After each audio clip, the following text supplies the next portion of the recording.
A kako ne, veli njih troje. Kako su stradali? A kako? Nemam pojma da je nešto pogušlo. Imali neku, šta su juče jadni radili, drva neka oko kuće šumu nosjekli, znaš. Nemam pojma, neko kaže plin, neko kaže da nisu imali struje, pa da su imali onaj agregat. Ne znam, stvarno ne znam. Jesam vam kažu da su doseljenici iz Bosne? Da, ali bile jako dobra žena i čovjek je bio, ali muž. Imam, ja ne znam, malo godinu dana tu nesretnu bolest, jadan rak imam. Gdje su živjeli teško?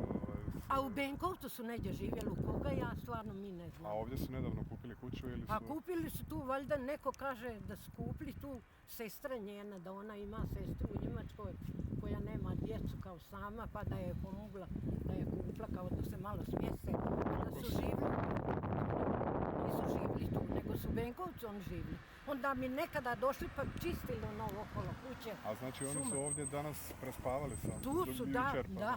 Samo prespavali, nisu često tu prespavali? Možda ima 2-3 dana čiste okolo ono, oko kuće. Valjda su se ćeli, bit će tu ona žena preseliti se. I tako da bi tu došla bila. Tako čujem da priča.